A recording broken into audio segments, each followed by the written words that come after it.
I'm just crossing out my question here. I would. Did you want the film to be darker? That was one of my questions. I'll just cross that out.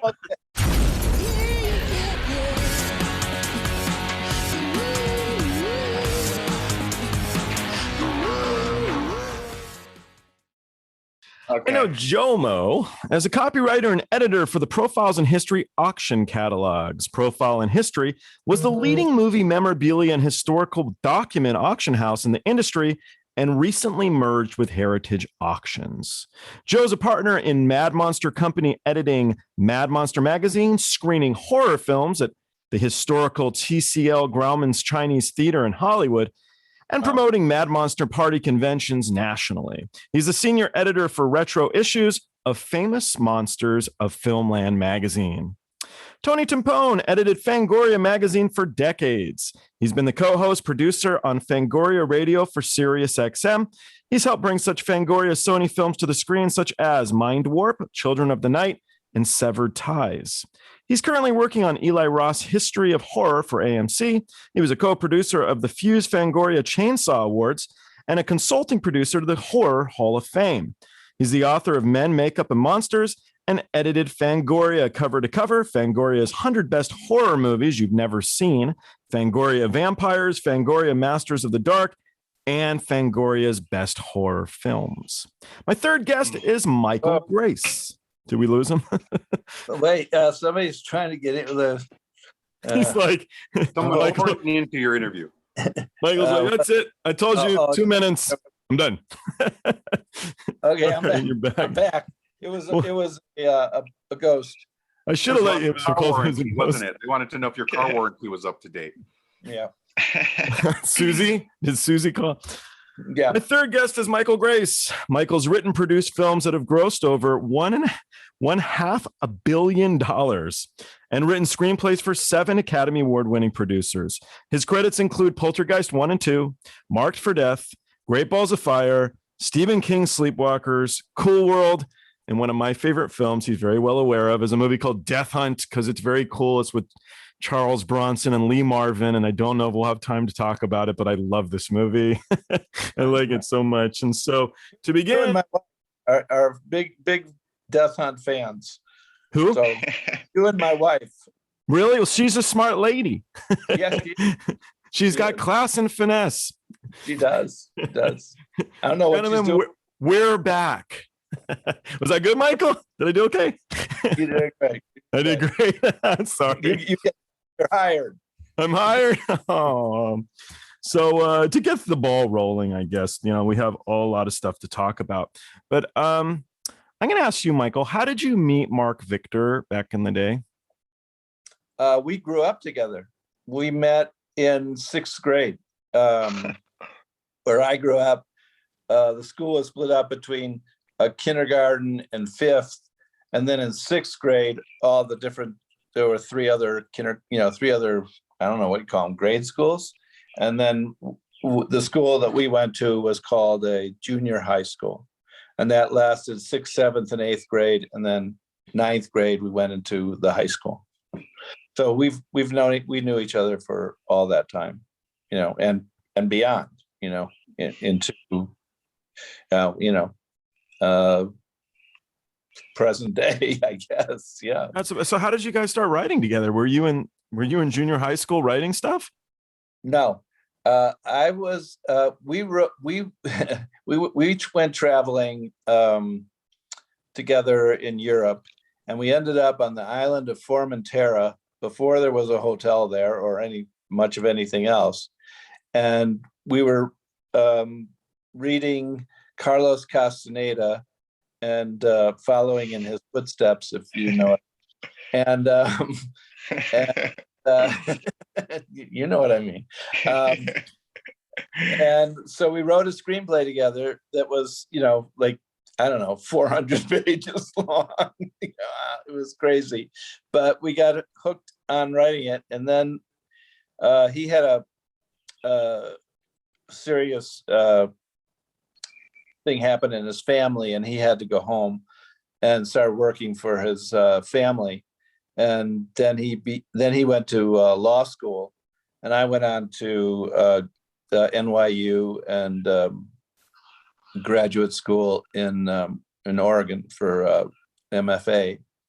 And then I went to Los Angeles and started writing for the show Beretta. I was on staff there. And when I got my shot at a show that I could write on my own, I flew to Phoenix, where he had become a lawyer, and he was sitting behind his desk looking very uncomfortable in a suit. I walked in barefoot with a beard and laid on his couch and basically said, "What you gonna do now?" He had 6 weeks later, with a newborn child, he and his wife arrived in Los Angeles, and we started writing together. So cool. So I was going to bring it up in a bit, but these guys don't know. So you have a great story about one of your professors at NYU. And if I have to jog your memory more, I will. But I remember years ago, you had told me that there was no such thing as screenwriting classes at NYU at the time you went to school. Is that right? That's correct. There were no screenwriting classes. One of my professors was Martin Scorsese. And our class consisted of coming, I don't know, it must have been 150 kids in his class. It was one of the stadium seating. And he'd come in, he'd still be stoned from the night before. And the class was listening to him tell us what he did all night long. And once in a while, there was a note about another director, and John Ford, he was Howard Hawks, those guys he was flipped out about. And then his mentor was my mentor, a guy named Haig Manoogian. And when the finals came, I opened up the blue book for the finals, and the finals were like, what lens did John Ford use on this scene in this movie? I mean, stuff that I had no idea there was even a book. So I was looking up at him and Scorsese and Haig at the front of the class, and Haig's going, "Don't do it, don't," because he knew I was ready to bolt. So don't do it. But I couldn't answer any of the questions, so I just signed my name and walked out. And Scorsese gave me a B. So Haig must have given the word. And did you get a B or a D? A B. That's fantastic. Yeah, it was fantastic. Yeah, it was great. You must have laughed at all his jokes during his storytelling. Oh my God, he was. It wasn't. You didn't have to force yourself. Believe me, it was incredible. He talked faster than any human being I'd ever met. I was going to ask you that. Oh my God. He talks fast normally. Can you imagine when he talks fast when he's stoned? What about you guys, Joe and Tony? What were your backgrounds? What got you into working in the magazines and the world? My life sort of led me to Tony, because I was a Forrest Ackerman disciple. I read Famous Monsters, which most people that are listening to this and are interested in this subject know was a 1958 seminal horror monster magazine that James Warren, Forrest Ackerman put out, that really was ended up being the longest running entertainment magazine, period. It lasted from the 50s through the 80s and revived. And all of us little kids, maybe Michael, for sure, Tony, we sat around there watching how it was done, because Uncle Forrest was the first person that turned the spotlight from the stars in front of the camera to the people making films. And we suddenly realized, wow, we might be able to do this. I was a little kid in Hawaii dreaming of Hollywood. So my connection to Hollywood was Famous Monsters and the Disney records. And then made friends with Forrest, continued my horror trajectory. And then, of course, Tony came in, 85 or 83? 85. With Fangoria. 85. With Fangoria and carried the torch forward. And that's why this group excites me so much, because Michael, I think that you really bridged the gap for me between the classic horror, morality tales and things I loved as a kid, moving into this slasher realm that kind of discarded a lot of that stuff. And Tony was there to sort of pull the narrative thread through through our legacy of horror into the modern times. So this is a great group for me to be sitting and listening to. I really appreciate it. So what was your process like, Tony, when you first started? I mean, it's got to be an uphill battle. It's so hard to start something. What was it like when Fangoria was getting going? Well, I wasn't there when Fangoria first launched. The magazine was first produced in 1979 as a sister publication to Starlog. And I was reading it as a kid, and I grew up also reading Famous Monsters of Filmland. I worship Fari. He sold my first article for me when I was still in college. And I broke into Fangoria in 1985. I was a freshman. I had just graduated college, but I'd been writing for Starlog, the sister magazine, during that time. So I sort of had a good in there, and a month out of NYU, coincidentally, a position opened up at Fangoria. The then co-editor had quit, and the stars were shining above me that summer, and I got the job. And it was just an amazing experience. It was my dream job, and fresh out of school, I just walked right in. Basically, it's I still pinch myself to this day, about how lucky I was being, editing Fangoria all those years and doing a lot of side projects, all horror related. So it's been a great run. Isn't it interesting how luck plays such a big role in our lives? Yeah.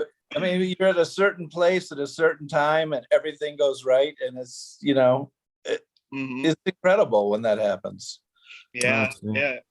It's kind of magical what a niche, what us growing up, what a niche and what an outsider genre it was, and how as we dove into it, even I mean, all the great artists of our generation were horror fans, and and now we've arrived where horror movies are winning Oscars, and people are completely unapologetic about horror. It's Guillermo will yell at you if you say to Guillermo, what do you? He'll get mad at you. He'll say, I love this. It's not. This isn't.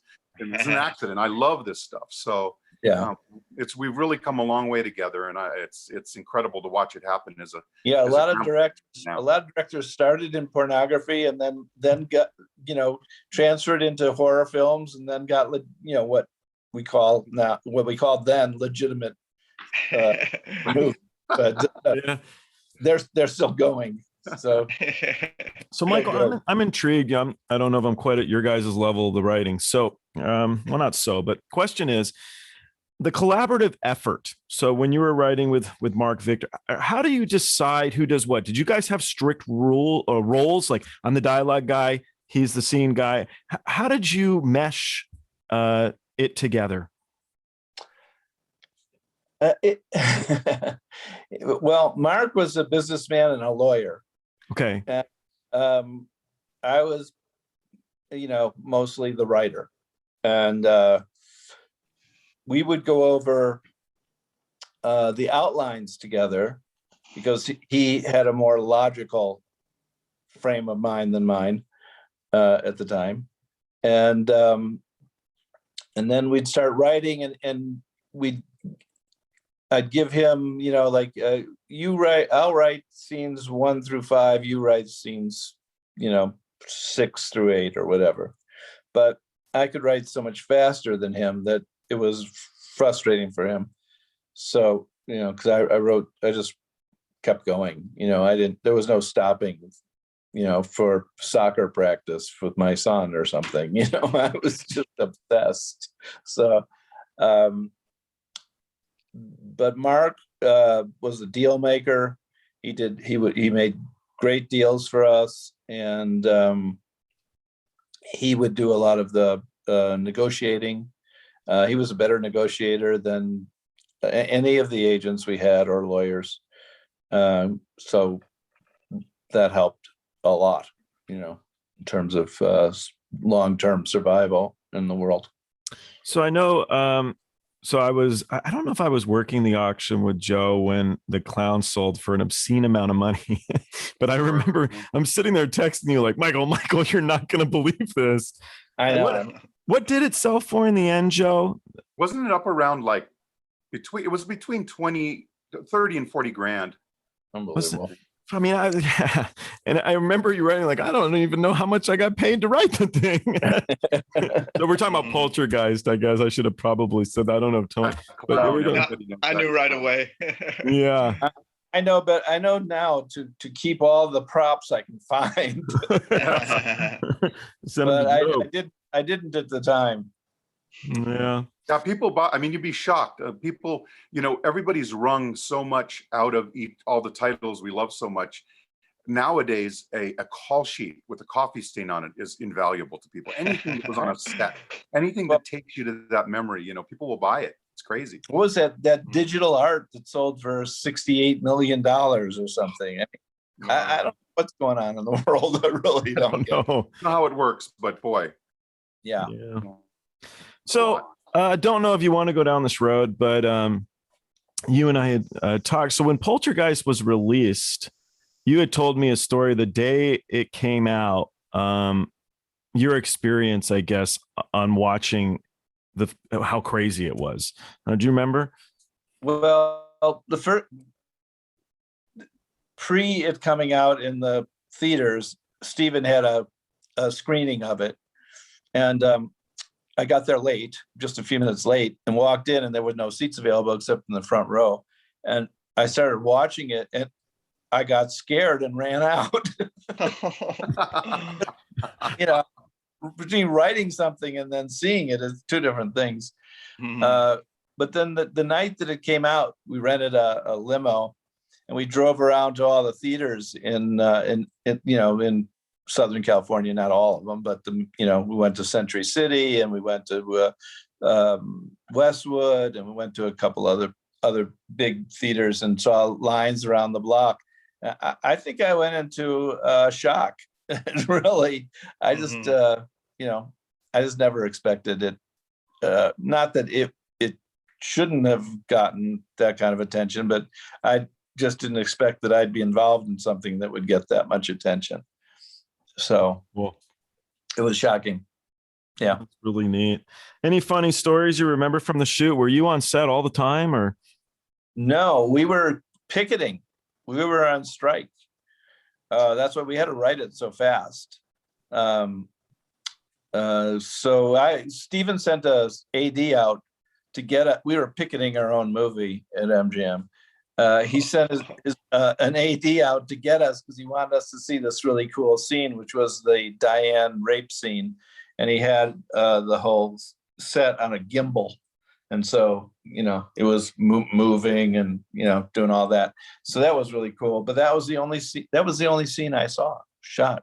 Wow. No kidding. Were you involved in any of the casting process or no? Not in that. No, not in that one. In Poltergeist 2, it was, Spielberg granted us he said, you guys do it. So we did everything, But how much of Poltergeist 2 is ad lib, like the humor stuff? Is that in the script? It's all in the script. Nothing was ad lib. Nothing was ad lib. Yeah. And then I love the story how you got the job to write Poltergeist in the get-go. How I got it. Well, Stephen invited us up to his house. He had seen Death Hunt, and the movie that you love, and he had read a script of ours, which was a kind of a group comedy called Turn Left or Die about air traffic controllers. So he said, well, they can write action and they can write funny, and so these might be my guys for this movie that I want to do called A Guy Named Joe. So he invited us up for the screening for A Guy Named Joe. And we watched the movie and we were like, that's okay. And then afterwards, we all got relaxed, so to speak. And he started telling us about this ghost story that he wanted to do. And it was intriguing. Then we're interested, we're like, oh, go, this is better than Joe. So, being new and young and really not knowing what you should or shouldn't do. The next day I called him up. I said, Stephen, I like that Guy Named Joe movie, but not as much as I like that ghost story. So he said, Mhm. well, I'm in negotiations with the writer and I don't think it's going too well. So if that doesn't go through, I'll hire you guys can come on board on that. So Was that writer Stephen King? I think it was. And so he called up a couple of days later and said, you got the job. So that was it. That's neat. And so you started Whatever researching. happened- Whatever happened to that Stephen King? Did he do okay? Yeah. I just read he doesn't like Halloween. I just read he doesn't like the holiday. I ended up doing a film with him, and he's quite a character. Nice man. And I don't know how he writes as many books as he writes. I just it's beyond me. He's just like downloading it. He's like a Martian or something. And fast, right? And I don't think he doesn't do an outline, does he? He just goes for it. I think he gets something in his head. He sits down and starts. He's just he's meant to do it. Incredible. Yeah, absolutely. And God, I mean, they're all great. You know.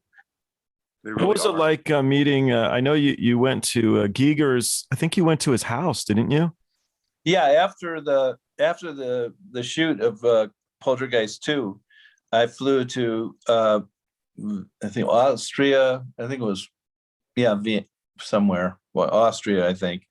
And visited him in his house. And he and his manager had a restaurant that was all alien stuff. You know, the chairs were aliens from the movie. You know, black. I mean, it was dark. And he was like a child. His maturity level was about of a 14-year-old. And his manager tried to keep control of him, but he kept falling in love with hookers, and and then there'd be trouble. It was quite an experience. In his house, he had painted all over the walls, not paintings, just painting on the walls. And he was a great guy, really, kind of sad. Great.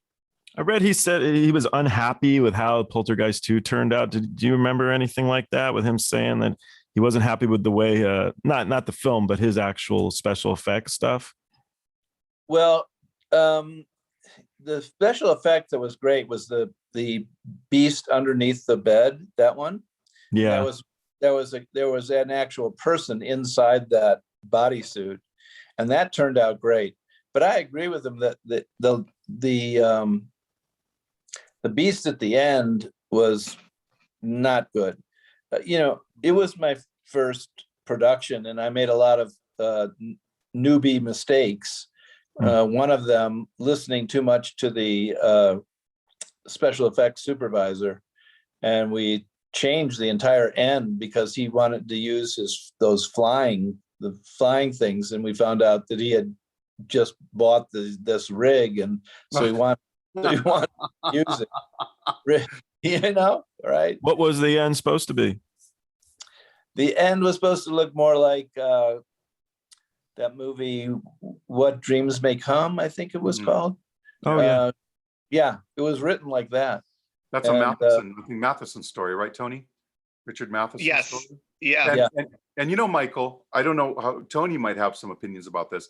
I'm real interested in your influences as far as ghost stories go, because when I thought of you, what you've done and what you brought forward, things that went into my head are things like The Legend of Hell House, things like that really right before the bad guys became anti-heroes and we were supposed to love them, but at the point where there's a nuclear family or a sympathetic creature and all of this turmoil is happening and you're really pulling with them. And that, I thought of Matheson and I thought of Legend of Hell House in relation to your film. I wonder what some of your horror influences might have been. My horror influence was really before that. When I was younger, there was a show on it that came on at midnight on Saturdays, and my whole family, my sisters were older, so they were out on dates, and my parents were out doing something. So I was home alone with this monster show on television, and I was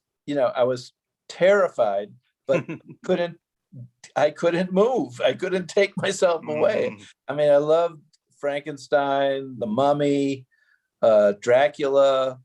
I'm still Dracula. I'm still a Dracula fan, big time. And my more modern references would be, I don't know what came first or afterwards, but I think Friday the 13th, Freddy,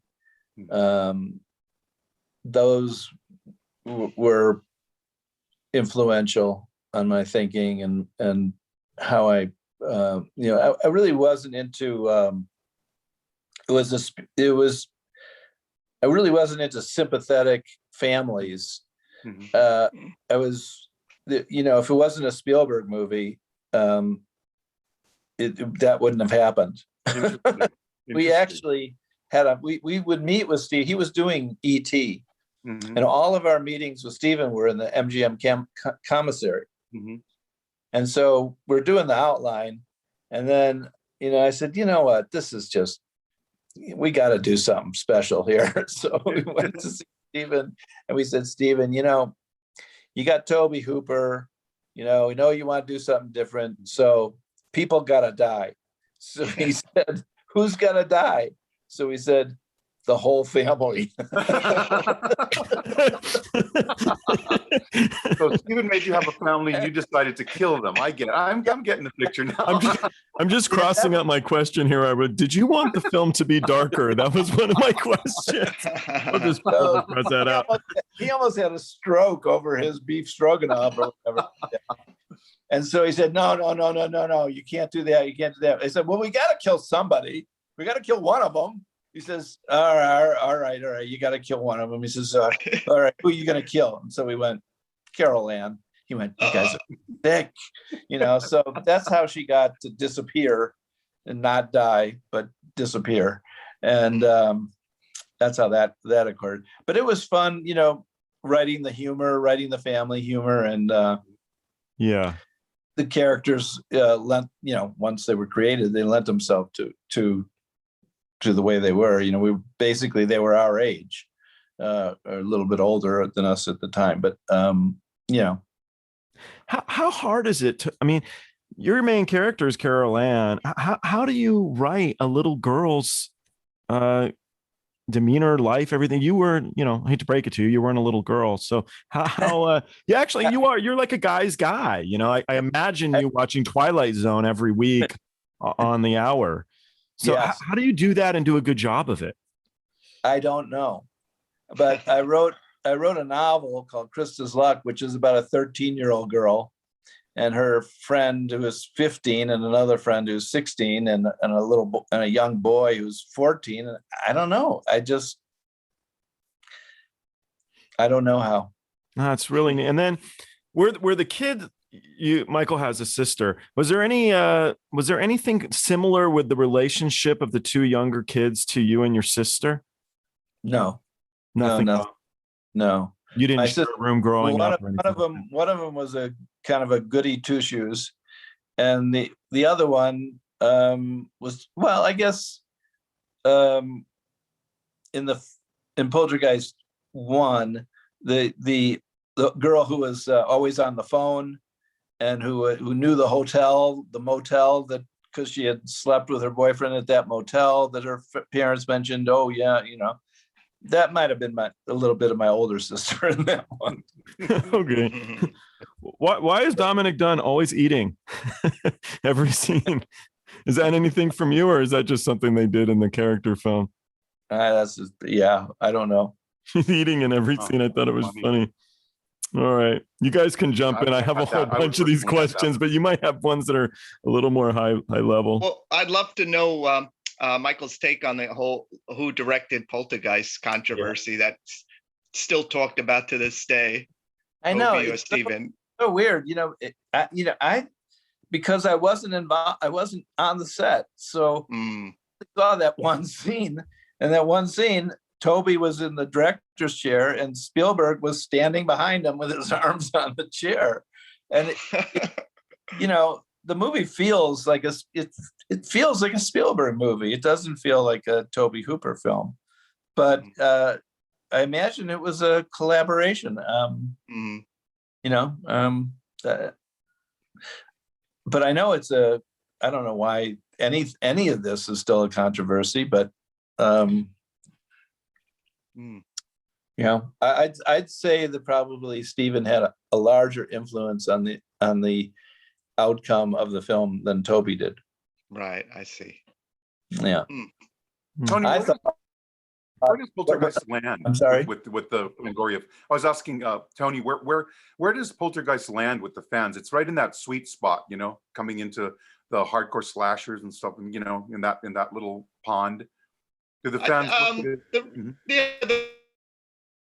the readers embraced it at the time. Definitely, you know, we put it was before I was at the magazine, but the movie was featured on the cover, and then I put Poltergeist 2 on the cover. Poltergeist 3 I didn't put on the cover wisely. But you know, we did a lot of while I was there. You know, we did a ton of coverage on Poltergeist 2, and then we've interviewed so many of the actors from the films over the years, including one of my favorites, James Karen, who was the realtor who passed away not too long ago. He's great.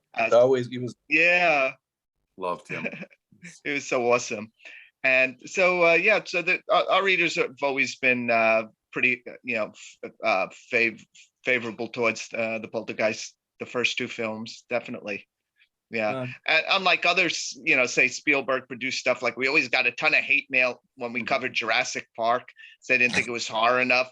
It was too Spielberg, you know. But Poltergeist, there was no, you know, negative feelings because it was a, you know, a mainstream Spielberg film. It's like a gateway horror movie. I know people that show the first horror movie people show their kids, horror lovers. They feel like they can show their kids that before they can show Freddy or, you know, any of the slash 'em ups. So so Michael just moved. We can give the old address out to people who want to send hate mail.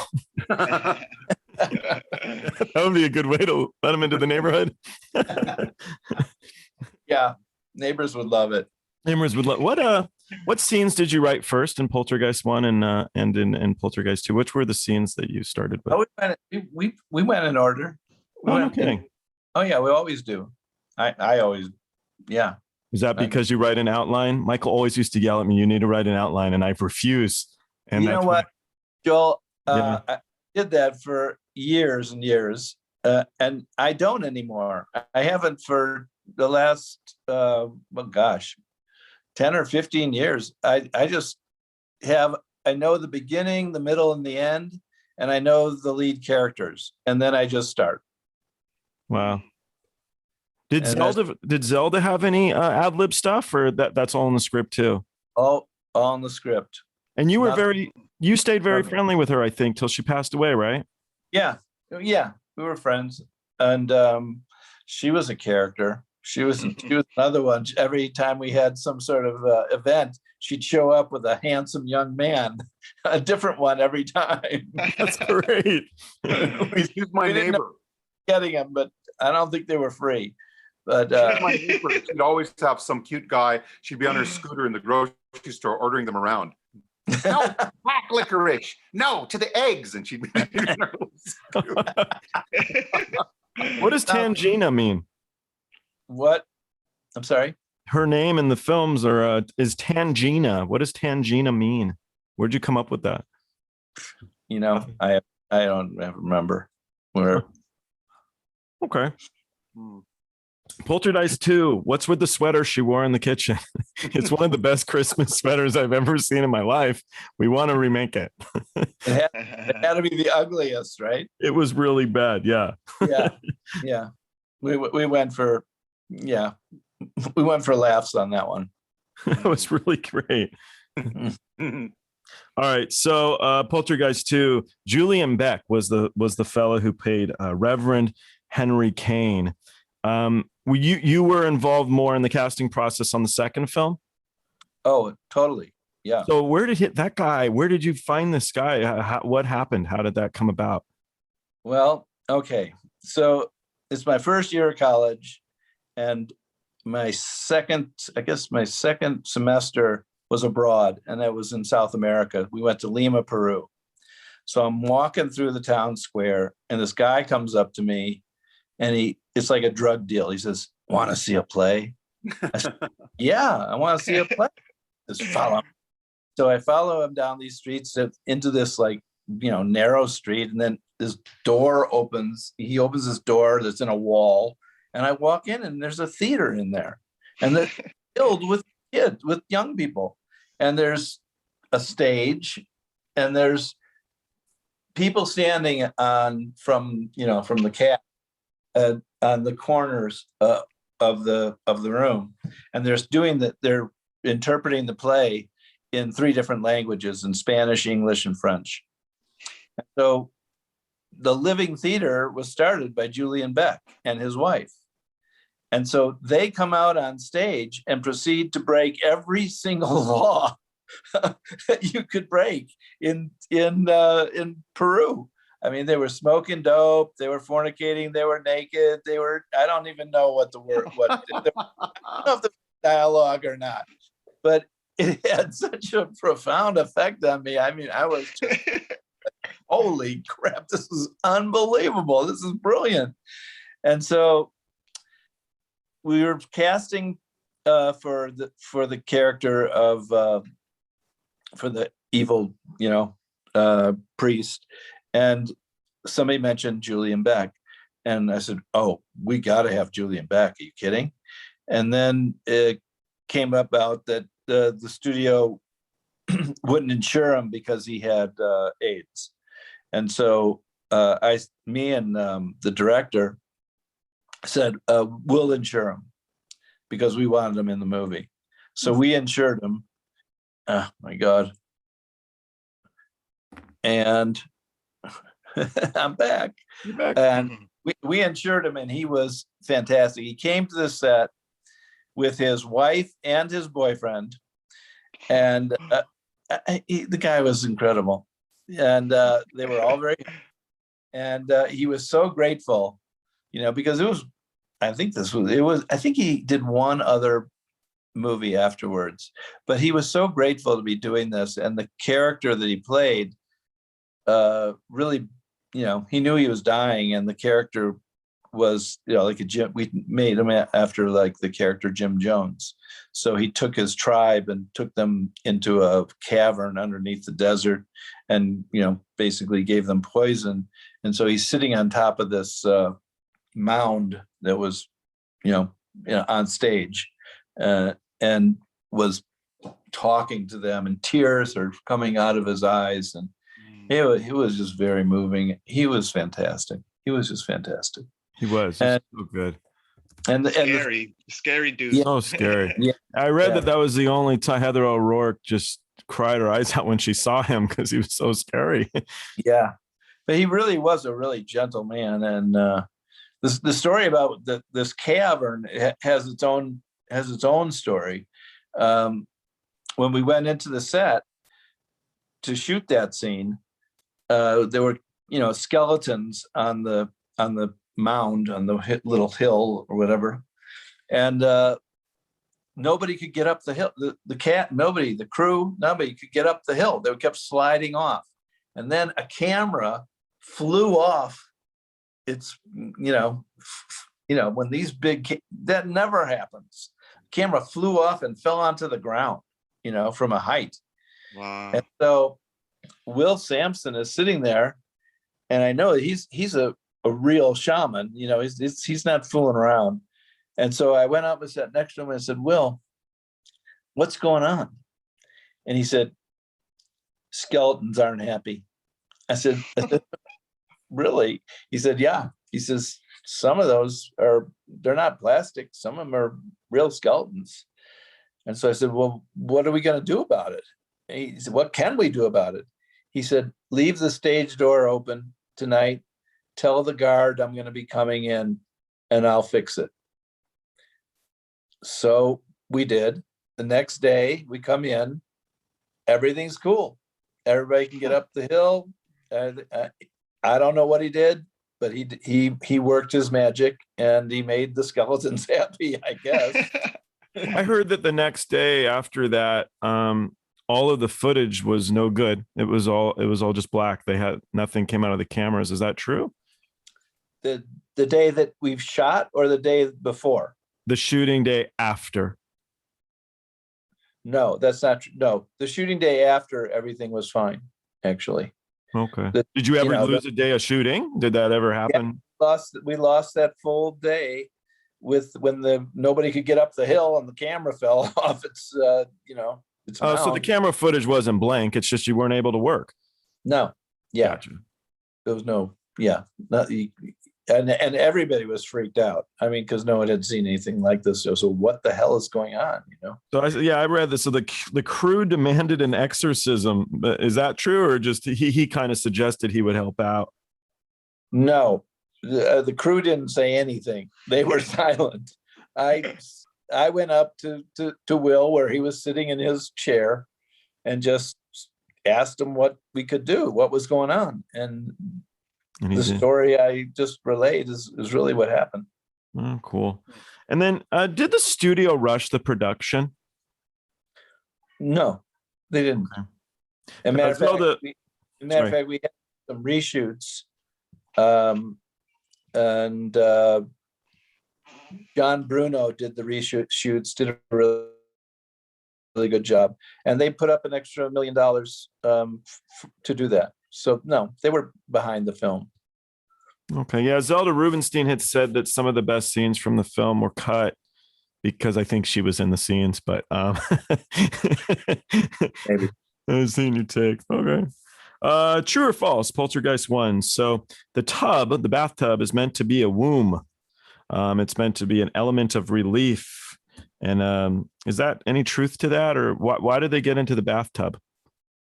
Well, it's supposed to be a rebirth when they come out of the ceiling and fall into the tub. So in that regard, I would agree with that statement. Okay. And then Carol Ann's birth is what awakened everything? Carol Ann's birth, I mean, her first birth or her rebirth? Which birth? Her first birth is what they said. If they go through a chronologically, they said that she was born, I think it's 5 years, which is when they began to build the house. So is there any link from her being born to? Well, yeah, there is, because poltergeist phenomenon is often, well, she was still too young, but it often surrounds a young girl, but usually a girl who is just transitioning from being a young girl to a young woman, which, obviously Carol Ann wasn't, but, Stephen cast Carol Ann. So he found her in the cafeteria. She was with her mom. She wasn't an actress. So, the stuff on Happy Days came after? Stuff on. She was, what was she, Joe? She was Fonzie's niece or something on Happy Days, I remember. Oh, I didn't even know that. I thought this was her first. Right. It was first. That would have been pretty early. Yeah, she was probably because she was really young. But I tell you, she was the most professional actor on that whole set. Yeah. She'd do something that you'd think, oh my God, this girl's going to be traumatized.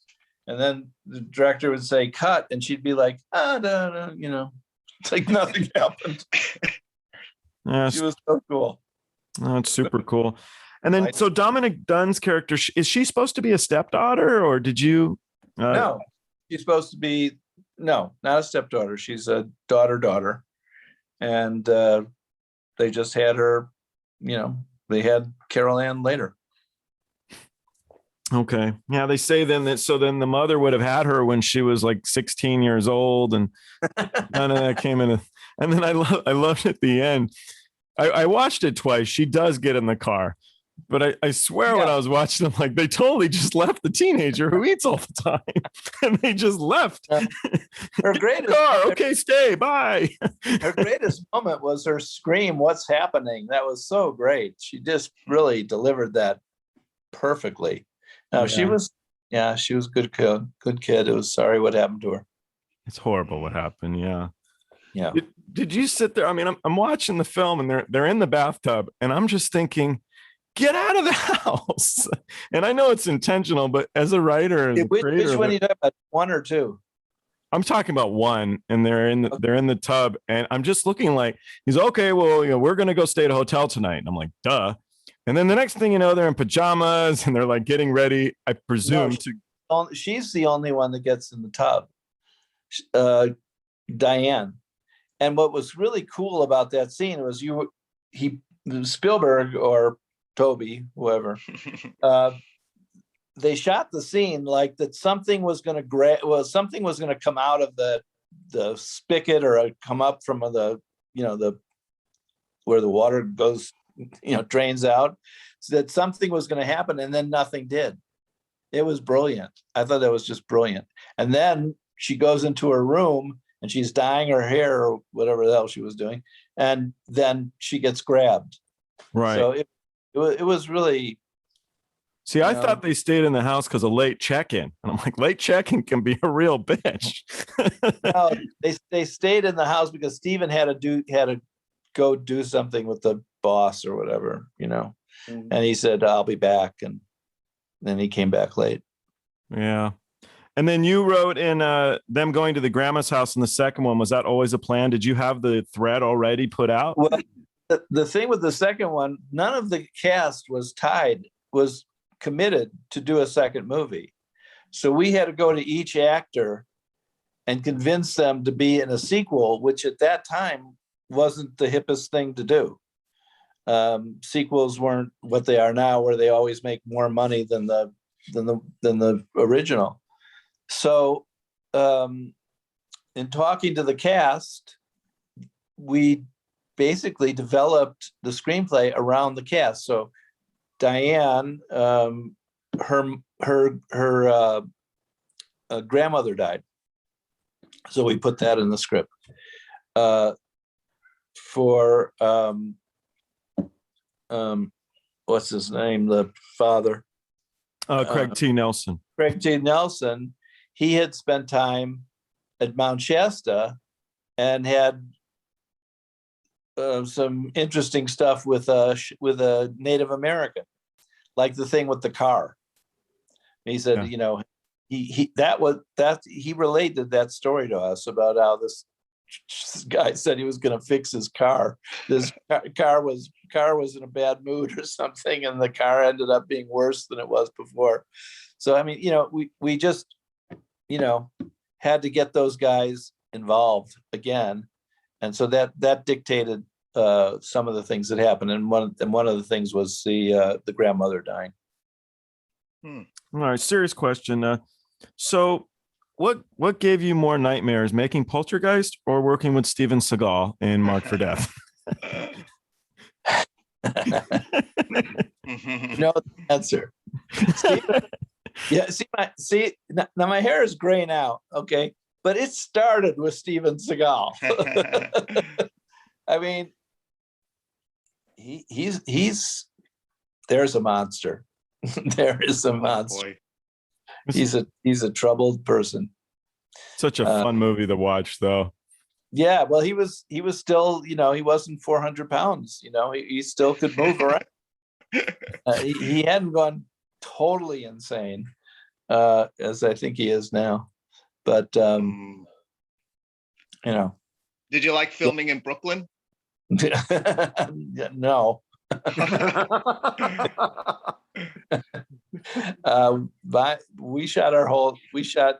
It was supposed to be in Illinois, where he was retired, where he went, and I think the Brooklyn one was it before or after? I think it might have been after. No, it was before. We were in Illinois, and we shot the whole thing in Los Angeles, in and around Los Angeles, and just doubled it for Illinois, and got some footage of the highway, and boom.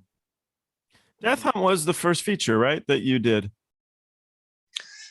The first feature that I did. Not that you wrote, but the first feature that got made was Death Hunt? Death Hunt, yes. So what was it like when you knew you were going to be working with Charles Bronson? When they told me what the cast was, we were completely blown away. And then we shot in Lake Louise. They shot in Lake Louise, and the director was a great guy. He flew us up, and we were staying at this beautiful old hotel that's right on Lake Louise. How old? I mean, you're a kid then. You had to be. I'm early 20s. Yeah. That's so cool. So they said, you want to see the set? So he said, yeah, of course we want to see the set. So this guy points to a bunch of trees.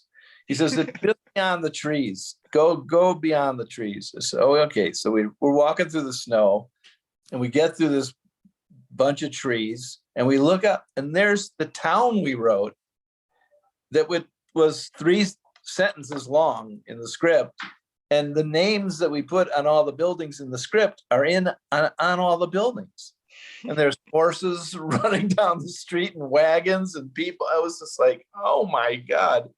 So then the AD was taking us around when they had a break, and he introduced us. He said, first he introduced us to Bronson. We went up, he says, Mr. Bronson, I'd like you to meet Michael Grais, Mark Victor. They're the writers of this. And Bronson is throwing nails into a bucket. This thing, boom, boom. He says, you know who should die on this movie? And we're hoping it's not us. We said, no, we don't know. He said, he's wearing this yak jacket that's like all these different animal skins. He says, the wardrobe lady. And so Marvin is just sitting on a log, trying to pretend he's not drinking. And he looks up and he goes, well, you've just met Good Time Charlie. Marvin was, and he always was bugging Bronson all the time. And they had formed this kind of relationship when they did The Dirty Dozen, or whatever, the first movie they did together. And but this was the first movie that they were on screen, like face to face, which was out at the cabin. And Bronson was he was magnificent in this movie. I thought he was great. And the whole cast was amazing. It was a great experience. Yeah. I'm saying, wow, the producer is a guy that did Godfather, won the Oscar for The Godfather. And yeah. I'm thinking, this is my life. How did this happen? Wow. And then and so Cool World, that's Brad Pitt's first, I think, leading role, right? Yeah, in Thelma and Louise. That was the movie he did before he did Cool World. And yeah. And that one, they changed the script. You changed the script dramatically, right? At the end, end of the film's totally different. We didn't, they did. What happened was Mancuso Sr. was the head of the studio. And then they brought in a gentleman who was very hot in television. He was the head of one of the networks, Brandon Tartikoff. And Brandon came in, and as they do, the new heads of studios, they look over what they're dealing with, what they got. And he said, why are you doing a live action animated film for adults? This should be for kids. So that kind of threw a monkey wrench into everything. And so at that point, they let us go because our movie was, not for kids. And I mean, a lot of what we wrote was in there, but a lot of it was taken out. The whole ending was changed. And so they brought in, I think it was Larry Gross did a rewrite. And then Mancuso and Bakshi claimed that they had written the story, they had invented it, they'd written it, and they didn't tell us anything. We knew nothing. Mancuso called us and said, I'm doing a movie with Ralph Bakshi. You want to come and pitch something to him? And I knew his work. So I knew exactly what he wanted, hookers, gangsters, crazy. And so we pitched him Cool World. And he stood up and said, you're my guys, So after the movie was shot, he and Mancuso, well, they wouldn't let us see it. So we didn't know what it was. We figured, well, okay, they wouldn't let us see it. And they started arbitrations to say that they created it. They wrote, that they came up with the concept and they came up with the characters and blah, blah, blah. Oh, nightmare. Yeah. So we had 2 arbitrations with the Writers Guild and then another arbitration with a judge. They lost every one. I mean, there was just, it was ridiculous. And then Bakshi came out with a statement that was on Wikipedia for a while until I changed it, which he said that, he wrote the script and then we surprised him with a script later on. And then he punched out Mancuso. It was just like, oh my God. He was not stable. A lot of footage that he shot, live action footage. There was I've heard it was, like a week's worth of live action footage was just unusable, that they just had to dump it because it just wasn't doable. So he had to put in all those little things flying across the screen, those little, which, it wasn't successful at the time, but, years later, 10 years later, it's become like a cult classic for stoners, they just love it. So, you just never know what's going to happen. What are the horror films coming out these days that you guys are into? Oh, sorry, Joe, you go. You cut out for a sec. Sorry, Joe. You hit on the unexpected nature of making movies. You've made a lot of different kinds of films. I was thinking, Poltergeist maybe, but in your experience of being on a set, what's the happiest accident that you've experienced? I love happy accidents in film. I hear people talk about these unexpected things happening that just take things to another dimension or make a performance, soar, things like that. Can you think of any? There were a couple of things on Poltergeist. On Poltergeist 2, the creature under the bed, that just turned out so great. I mean, it scared everybody that was there. I mean, it was just like, and the guy that was in the suit, his name was Noble Craig, and he had been in Vietnam. He lost an arm and he lost both legs and an arm. And, he fit into that suit. He was really strong, really strong. And I'm thinking, I'm sort of feeling sorry for him. And then his wife shows up and she's like, Miss America. And he's got 2 or 3 little kids that are all like, gorgeous. I'm thinking, I don't think I gotta be sorry for him. And so anyway, so that scene was a happy happy moment. And the other scene was that scene with Steven in the car when he pulls up in that car that's smoking and he jumps out of it and he runs up to Will Sampson and he goes, I don't know what you did. That car.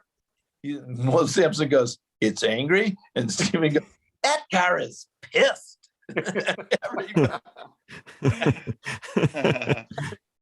It just totally created a character for me. He was just great in it. He was just great in that role. He really was. I loved Coach though too, and then with Will, the One Who Flew Over the Cuckoo's Nest is just such a great film. Oh, yeah. The other scene that I loved was which was a line that I wrote. I didn't expect it to be delivered as well as Will delivered it, but they came out of the diner and the family's there and Will Sampson sitting on their car and they had just had, the waitress was channeling something, a warning to them or something. And so Craig says to him, are you in cahoots with that lady in there? And Will Sampson just looks at him and goes, I cahoot with no one. Did you think that the lines "they're here" would have such a significant impact? No, I had no idea. No idea. You know, I mean, if I every advertisement was, you know, they're here or they're back. You know, if I had a dime for every time I heard that on advertisements, and they're still doing it, and they do it the way it was done in the movie. They're back. You know. Yeah. No clue. Amazing. Yeah. So, what horror films do you guys see coming out that you truly love? What do you have your thumb on right now that you guys really enjoy? Well, for me, The Empty Man was a revelation. David Pryor made a movie. He made his dream come true. He was a writer, and he got his chance to make this movie. And he went to, I think it's 20th Century Fox, because he was sort of mentored through the program. And then 20th Century Fox was bought by Disney, and his mentor was canned. So he was adrift. And then Disney didn't know what to do with it. So they just sort of floated it on Amazon. And he's made this masterpiece. I mean, it's really, really, there's so much heart in it. It's called The Empty Man, and it's just it's beautiful. And he put everything into it, you know. And you can see that it's one of those heartbreaking Hollywood stories where guy gets his dream chance. He totally exploits the whole thing, makes a beautiful piece of work, and the studio, you know, trashes it by neglecting it. So if you guys get a chance to see it, David's, you know, he's on Facebook. He's really accessible. The fact that all of us have told him how. I see it. I'm gonna definitely want to see it. I want to see it tonight. Please watch it and just tell David you liked it. He said that as depressing as it was, just having fans and colleagues and people like us who love the genre tell him that he did a good job has made up for all of it. So I think you guys will love it, and he certainly will love for you to see it. So great, cool. My experience recently has been a young girl contacted me on LinkedIn or Facebook, I don't know which, 15 years old. And she said, you know, you're my hero because you did Poltergeist. She said, I'd like to write a horror picture. And so I said, okay. She said, would you help me? I said, sure, I'll help you.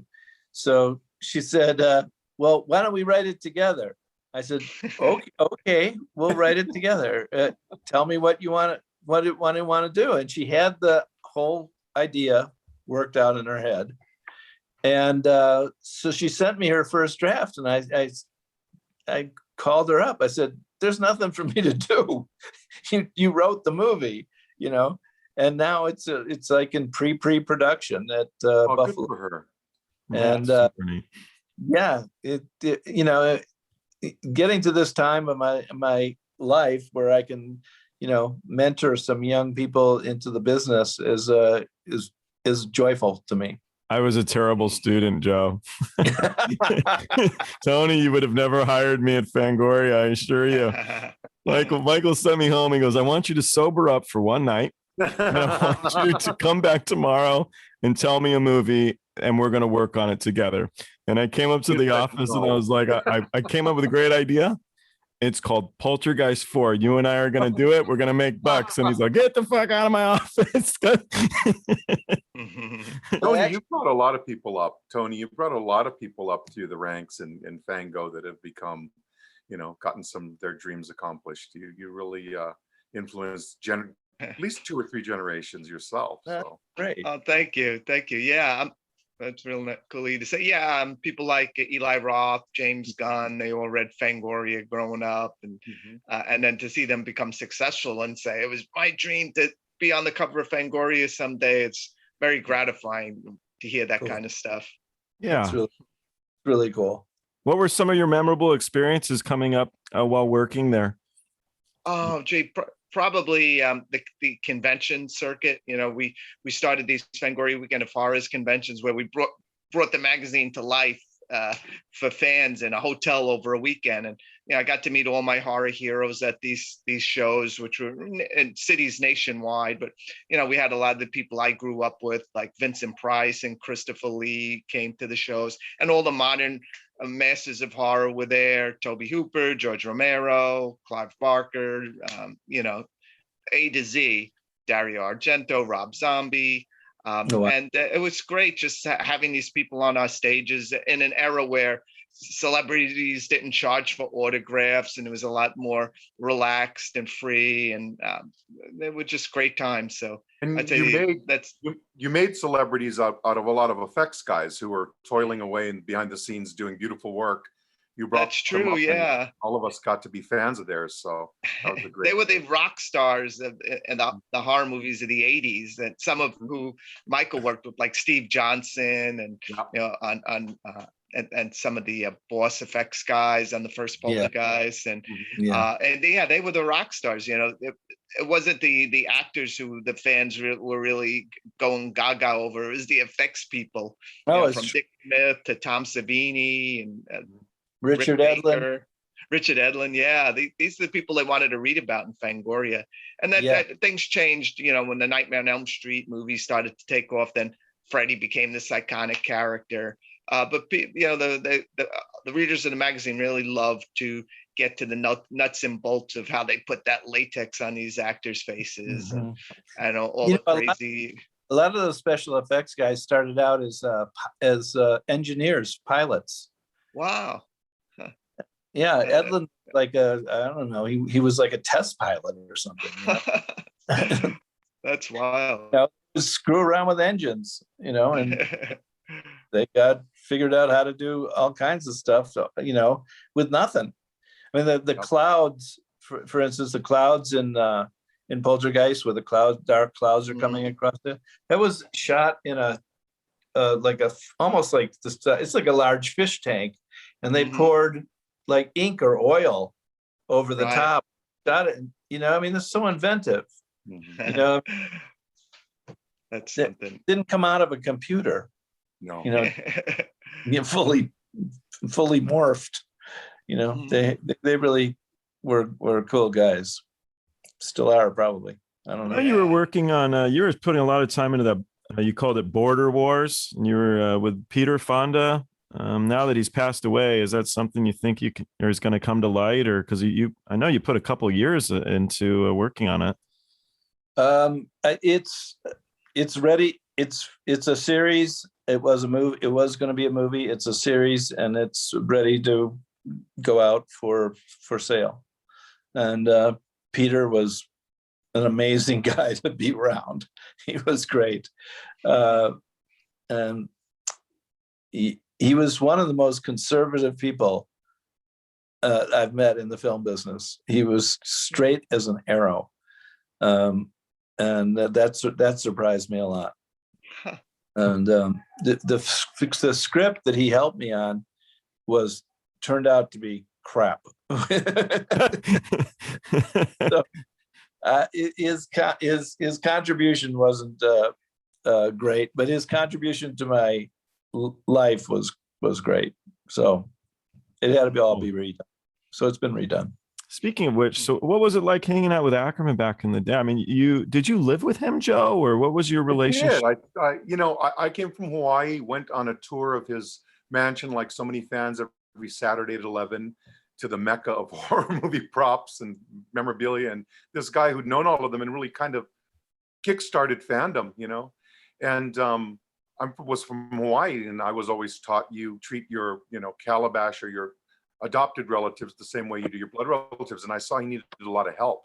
And so I asked, do you need a little help? He said, yeah, come back tomorrow and you can help me clean up the garage. And I just never left. I was there often and got to know him very well and got to see some of my heroes too, from Christopher Lee to, Ferdy Mayne and, Curtis Harrington, great directors, and, just a whole bunch of people that I'd admired, walk through those halls.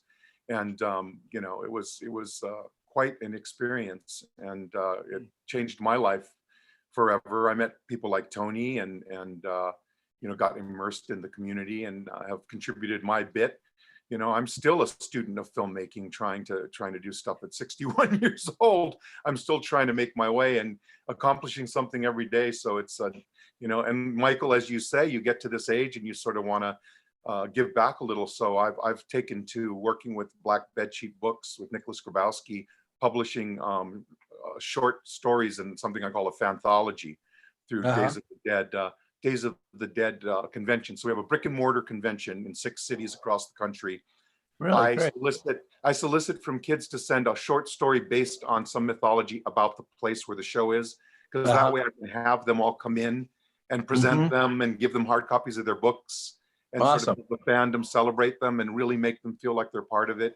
We incorporate some established writers, and a lot of these kids are first-time writers, and I just sort of, as constructively as possible, do little critiques about what if mostly, and they come up with some gems, and we put out 2 issues. The pandemic stopped us, but we're planning to do like 6 a year, so it's been a really rewarding thing.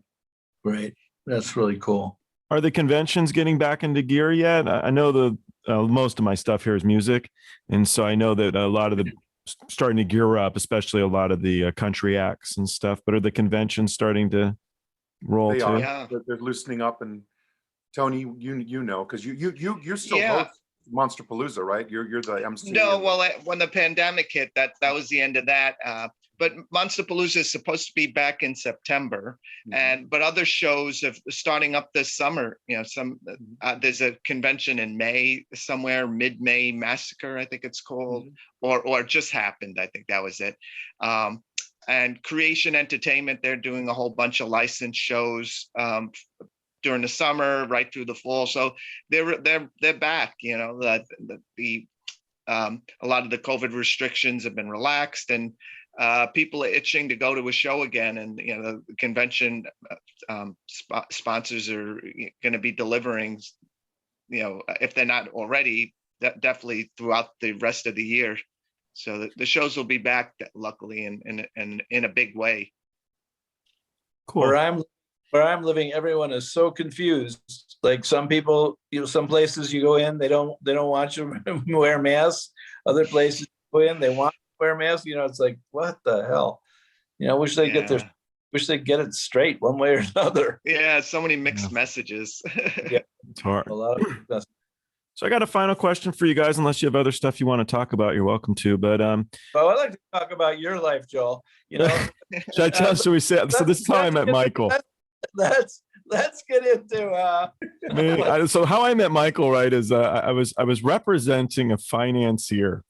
And so I meet Michael at Jerry's Deli, and I loved that film Death Hunt, because it was, I don't know what the deal was, but it was on a lot as a kid. And so my father and I would watch it, and I'd seen it at least 3 or 4 times, but I was sitting with my dad, and it just hit. I still remember Lee Marvin looking at Charles Bronson, and that gaze is a big moment in film history for me. So I was excited to meet Michael. So we sit down, and he goes, "So this guy, you're here because this fella has money?" No, he's totally full of shit. he has no money. And he's like, okay. He goes, he bought me these shoes to come meet you. And you wrote Death Hunt. And Michael was like, Death Hunt? I'm like, yeah. He goes, well, what about Poltergeist? I'm like, I've never seen it. He goes, you've never seen it? You like that? I'm like, yeah, man. And then we started hanging out all the time. But he made a big impression on me because he was so honest. And then he was like the line producer on a short that I did. So he was. Oh yeah, we put that together, but it was fun. It was great. Lake Drive. It was a lot of fun. You were really. My book recently. It's called Memoir of a Roadie, and I dedicated it to Michael and my mom. So actually the dedication page was, if you like the book, you can blame Michael for making me years and years of telling me to write it. And if you don't like the book, then I dedicate it to my mom, because a mother's love is there for you regardless. All to cover your bases. Yeah, I covered everything. It went good. So I did. But so my question is, I was trying to put this podcast together, and my friend's daughter's in 5th grade, and she had a couple little friends over, and she said, you should ask people when they first felt famous. And I love the concept, because you don't have to be a celebrity to feel good about yourself or feel famous, to feel good. So for each of you, when was the first time that comes to mind where you felt, we'll say famous, when you felt good about something you had just accomplished. You were seeing something happened. And I've had great answers on this right across the board. Well, I remember when I was still a freelance writer in the 80s. I'd written some articles for Starlog magazine, and they were doing a Starlog convention in New York City, and I was invited to attend. I had a free pass because I was, I was a contributor, and I showed up, and they had a big blow up of the issue in which my first article was in. The cover on posted on a wall, and then in a little box underneath, appearing today, Starlog writer Tony Timpone, and like, whoa, that was my first kind of inkling that, wow, I'm making some kind of impact, or I'm reaching somebody, and I've impressed someone. So that was an early taste of it, I would say. That's neat. That's very cool. What do you got, Joe? Me. Gosh, well, I'm a third generation entertainer, so I was around my famous family a lot in Hawaii. Okay, so hold on. You got to tell Michael, because Michael, you're going to love this. It's very cool. Michael, I'm gonna send you some links to my grandmother, who, rest her, she's was a big star in London. She was a hula dancer with Felix Mendelssohn. It's really cool, Michael. And I've got a bunch of Pathé footage of her dancing. She's stunning. She had fan clubs to the day she died in London. Wow. She died at 84. So I was around a lot of famous people. My dad was one of these entertainers who really felt he was a knife dancer. A Polynesian knife dancer. He's one of the first people to do the fire knife dance and all that you see in the luau. He taught a lot of people. He was the most photographed Samoan person in the world for a 5-year period. But dad also was raised in English boarding school, so he started in vaudeville and on the European stage and things like that. So he had this misconception that everybody in an entertainment business was a colleague. He was very theater. So he would take to throwing me on the laps of famous, we'd be at a restaurant or something and say, here, Joey, sit on Mr. Benny's lap for a minute. I'm going to the bathroom. He put me on Jack Benny's lap and go to the bathroom. And Benny would be like, hi, didn't know what to do. Or one day he left me on Mel Blanc's lap for half an hour at the Holiday supermarket while he ran errands, and he just did voices for me.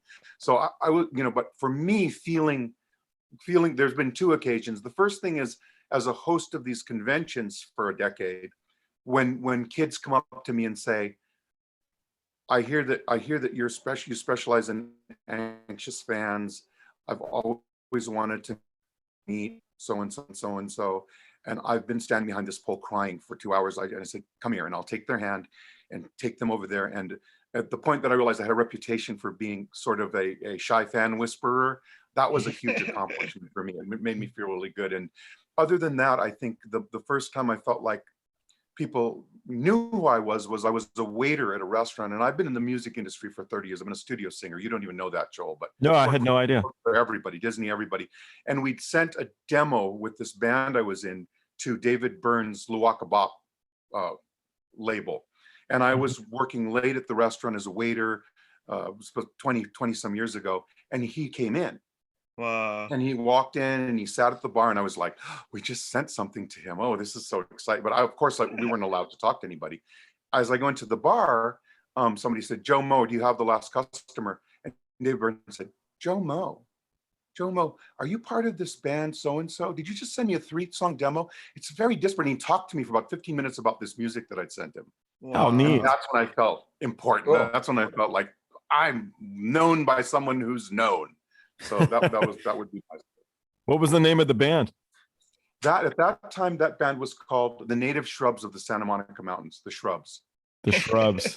I like it. What do you got, Michael?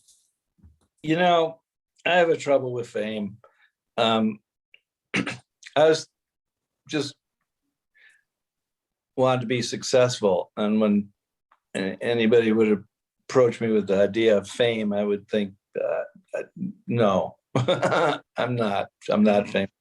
But I have one incident I can tell you where I felt famous, even though it has nothing to do with my film career. My wife was a singer for Jackson Browne. And so I went on the road for a week with Jackson Browne and Tom Petty.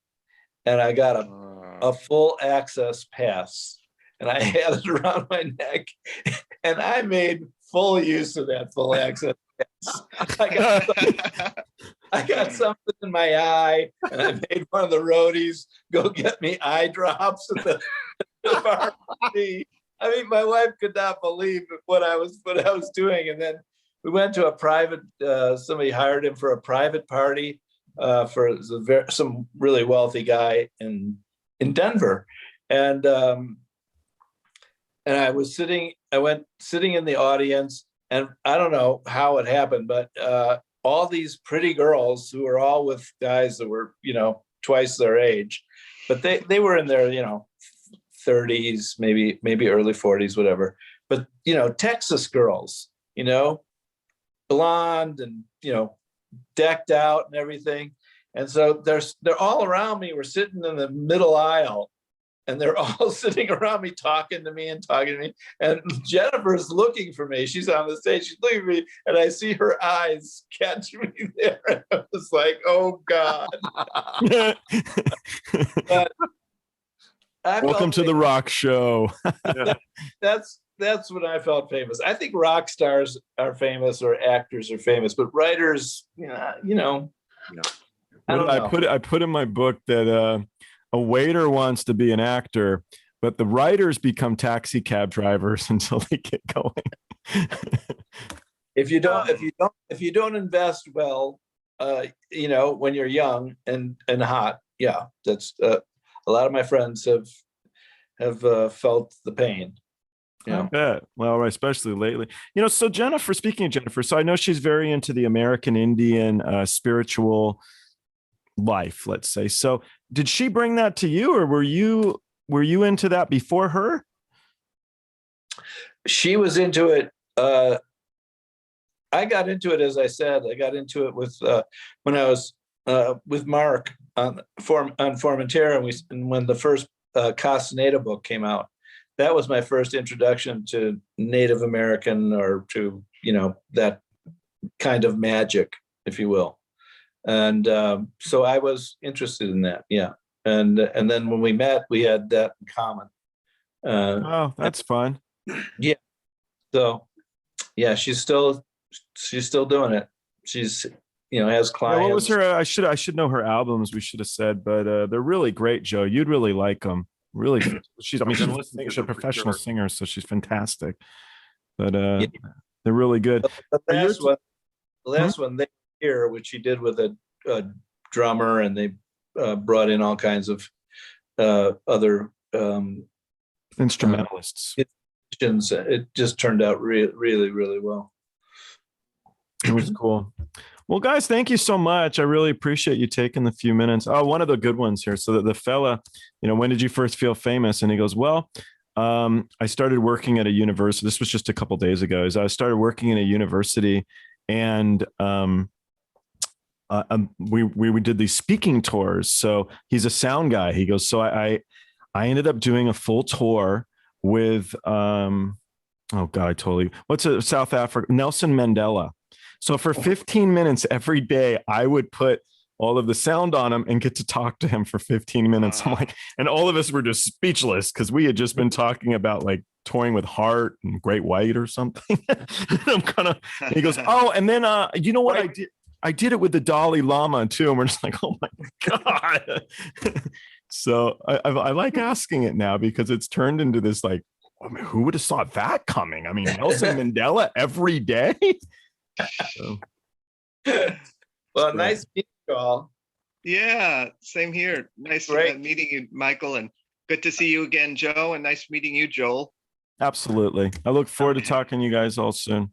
Yeah, thanks for having us on. This was a lot of fun. Michael, hope we'll be talking to you again. Tony, I know I'll see you, and Joe, I see you every other week. So yeah, you're stuck with me, man. I'm stuck with me.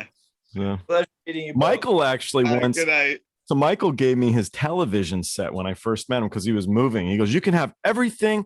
You can have everything I own. You can have whatever. He's not a very materialistic person. There wasn't shit in the house to take. There was like a few chairs. And then what do you want me to take? So he gave me his television. And that's when I first met you. Mayonnaise is still good. Yeah, I called Brian, and Brian works with Joe. And I said, hey, I got the guy who wrote Poltergeist's TV. He goes, the one from the movie? No, the one from his living room.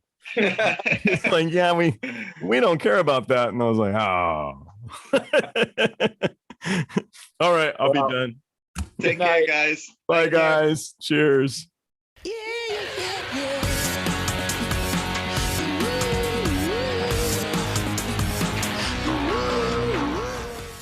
Hey, thanks for watching Party Like a Rockstar. If you're not already subscribed to the Facebook or YouTube channels, do it. We're also on Twitter, Instagram, and TikTok. The handle is Party of Stars. Thanks for watching. We'll see you next time.